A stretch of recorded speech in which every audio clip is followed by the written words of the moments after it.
with us. But they're afraid. They've never done it. Right. It's like, It's all of us. forgive my vulgarity, but they're virginal to it. Yeah. So they're timid and shy, and they want to do it, they're attracted to it, but they don't know where to go or what to do. Right. Can you suggest a non-threatening, low commitment level beginner's service project that they might try before they buy, get their toesies wet? Going to the library, volunteering your time in the library, that's a safe place. You can go to any school and you can help some younger kids, whatever, that way. You can also go to nursing homes. I did that. Nursing homes are amazing. And there's some good, some not so good, but it doesn't matter. There's still people there. So you can do little things like that. That help. Even in your neighborhood, you can reach out to your neighbors, which would be really nice. And do some act there that you're comfortable with. If you knew that you could not fail, if I could issue you an ironclad guarantee 100% of success in your next endeavor, what would you attempt? Human trafficking. I would just like to see those people set free. Even the people that are buying these young kids or women, young women. The victims, the people that are pursuing it, paying for it. I don't know how to fix, obviously it's not just that. There's a lot of officials, a lot of government that's involved in it as well. So, I'd just like to see that being healed.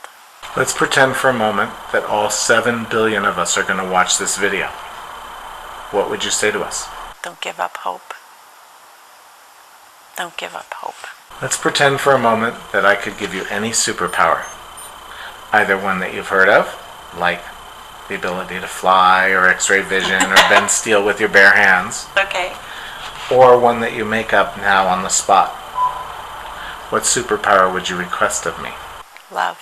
Unconditional love. The ability to give love unconditionally. Yes. You don't think you have that now? No. What is your favorite movie? Field of Dreams. Why? Because I like him stepping out of the boundaries and just believing in something that's not tangible. Good. With no tangible proof, he plowed in a couple of acres of corn. Right. Even though everybody told him he was a freak job for doing it. That's right. And how people came. Who are your heroes? I appreciated my dad. I really appreciated my mother. Both of them, actually. I was very close to both of them. My father passed away about 19 years ago. I always say went home. He didn't pass away. I appreciate my husband. I appreciate my friends. There's a lot of people I've met. I appreciate you. And I love meeting people. I love people's stories. I like knowing who they are.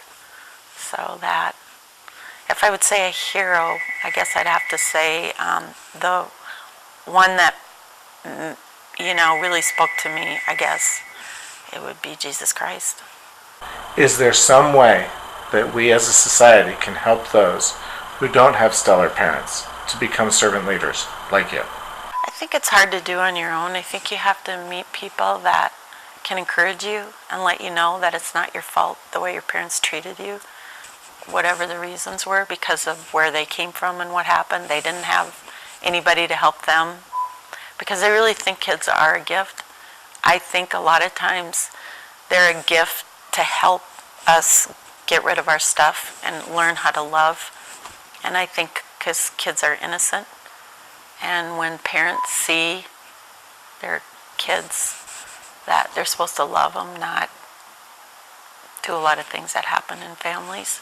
It's just having someone, encourage that person and let them know that it wasn't really their fault. Because most kids, it's not their fault, the way they get negative treated. That's not what they were here for. Is there some way we can institutionalize that so that we can offer it to the many, many millions who need it? I think that's where it comes to love one another. encourage one another, just like it says in the Bible. Try to do that. And it's hard when you have enemies that don't like you. And usually if you're nice to people, like I found out, that do have a lot of heart issues, they spew back at you right away because they don't trust you, and they shouldn't trust you because they've never could trust anybody. But once if you're allowed to continue to speak with them and let them know that you're not there to do anything other but really listen to them and encourage them, or whatever, any element you can give them, that they see that they're a valued person, that they do have something to offer this life. Is there anything I've neglected to ask you about your life, your philosophy, your religion, your politics, that you think bears mentioning at this juncture? I think if I didn't express life in general, that life is a gift, and we have will, we have choice, so we get to choose how we live it. And I didn't mention that I was married once before, and I totally destroyed a very good life. So just like you shared, mine was, I was always a good girl. I was tired of that name, so I decided to go on the other side of the track. I chose a lot of negative things, and I destroyed not just myself, I destroyed, my ex-husband and his family, very good family. I learned so much from them. So it's really easy for us to, make not really good choices. But the value is like we talked about earlier, just forgiveness and learning how to really live and what choices you want to make and what you want to do. So, and life is a gift, and it's a beautiful gift. It really is, regardless of the things we go through. Thank you so much for taking the time to interview with me. I am grateful to you, and in case no one's told you lately, you're a great human being. Well, thank you. You are too.